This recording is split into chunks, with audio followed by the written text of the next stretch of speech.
Okay, welcome to the press conference for the Arkansas Razorbacks. We're joined by head coach Mike Neighbors and student-athlete Izzy Higginbottom.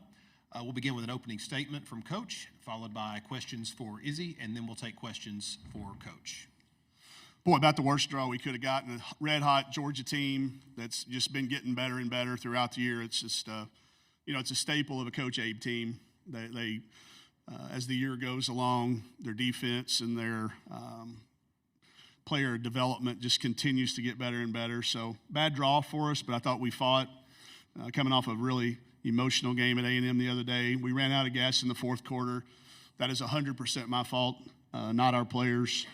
I think we continued to improve throughout the year as well, and I was glad that we played well and represented ourselves here, certainly as a team, and obviously y'all talk to Izzy more than me. All right. Any questions for Izzy Higginbottom? One stat of note, Izzy's 38 points today, tied for the fifth most in tournament history, the most since Tan White from Mississippi State had 38 back in 2005. Izzy, was there any extra motivation today? No, honestly. I just come out and play my game and try to do whatever I can to help my team win every game. So it was the same approach today. Any questions for Izzy over here on the right? What has it meant to you to be able to play for Arkansas, being a small town kid from the state of Arkansas? Yeah, I think it's just every kid's dream. Whatever state you grow up in, you look to go to that university, and I think I've gotten to live out my dream this last year, so it's been a lot. Over here on the right.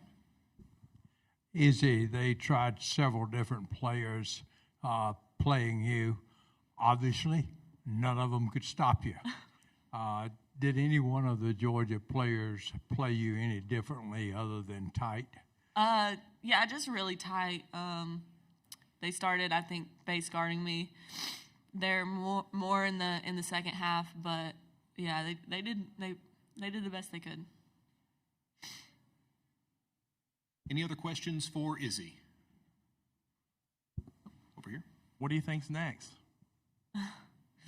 I don't know. I'm just kind of living day to day. I'm a go with the flow type of person. So just one foot in front of the other. She's got a lot of options. Any other questions for Izzy? All right, Izzy, thank you. You can head on back to the locker room. Okay.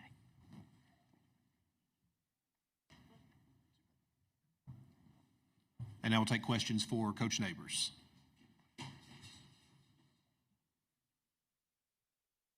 Coach, I'll ask the same question I asked Izzy. Do you think there was any extra? She was very demure, but do you think there's any extra motivation on her part? Not with her, maybe for me, but not her. She is focused on the right stuff.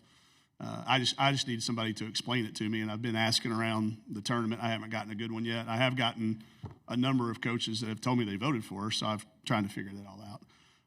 I was not anywhere motivated anymore. I'm saying that in jest. She approaches everything just like she does her entire life.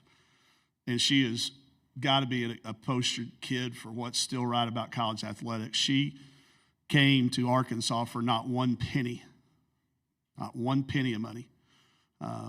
She wanted to be a Razorback, and she's going to leave a legacy as that. The records are, I mean, if you would have told me that somebody would have ever broken Dungy's record without playing 37 games, I'd have called you a liar.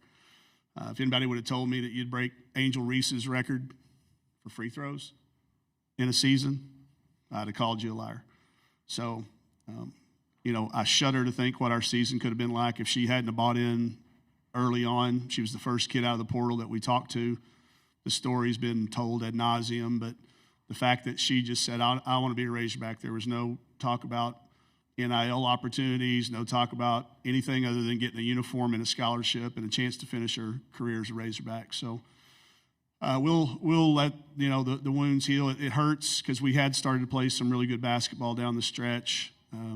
Getting Phoenix more acclimated as the season went along, but her intentions today were none other than just to try to help us get to the next round of the tournament. Over here on the right. Coach, the conference is so tough from top to bottom. And it's often been said, given night, anybody can beat anybody, and that's obviously true. Do you see, or is there any potential for the format to be changed? You got to line up against 16 teams, and they didn't help us any by bringing Texas and Oklahoma. We said, welcome to us. Yeah. And we know all less about money, too. I'm sorry, I didn't say that. Okay. Do you see any change in the format, maybe divisions? Of the all conference team or just in general? No, in general. Oh man, I don't know. I don't know any better way to do it. We're as close to a true champion as you get by playing 16 games within those teams. When it was announced, there was a lot of sports, women's basketball. Those teams have been to like 49 of the last 50 NCAA tournaments. Talking about Texas and Oklahoma, we knew they were bringing in 3 or 4 all-conference kids this year. If anything's going to – I think we talked about it in Destin as coaches about the need to probably add a few people to the all-conference list just because of the sheer number of teams. We got 16 kids rewarded. I think there was a tie that maybe created a 17th. But you look around what the other leagues went to 20 and 25 because, foreseeing that. We talked about it as a coaching group. I could see something like that changing because there are a lot of people affected.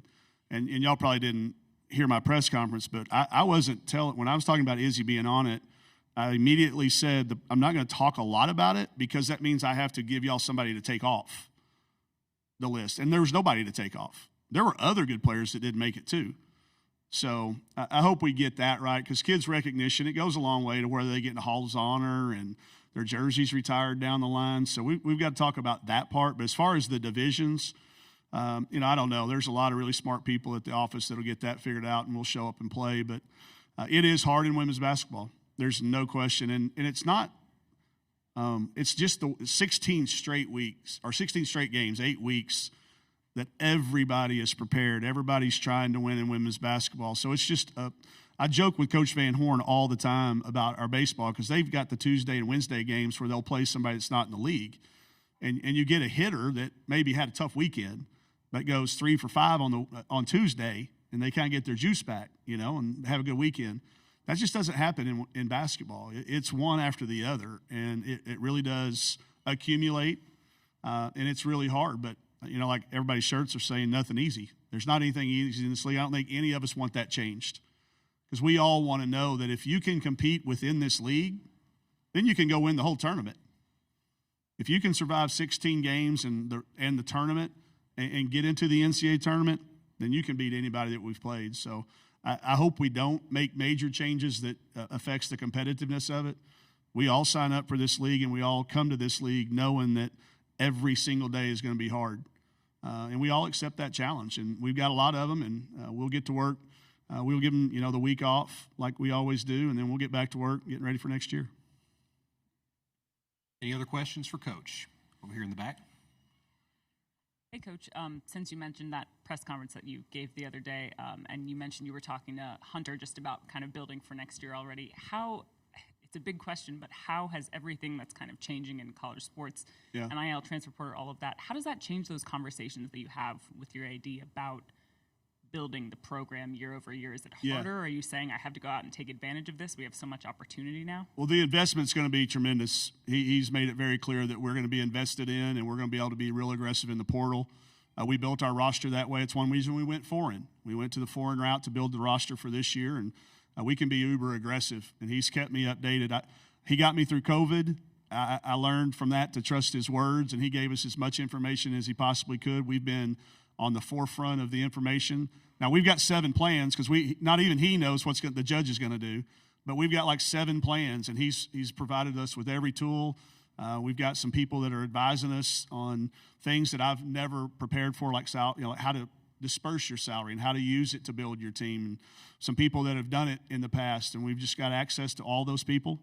We didn't just start meeting last week. It's been an ongoing deal because we knew all the changes. We don't know what they are, but we know they're coming. And we've got to be best positioned to be ready to pivot and pounce.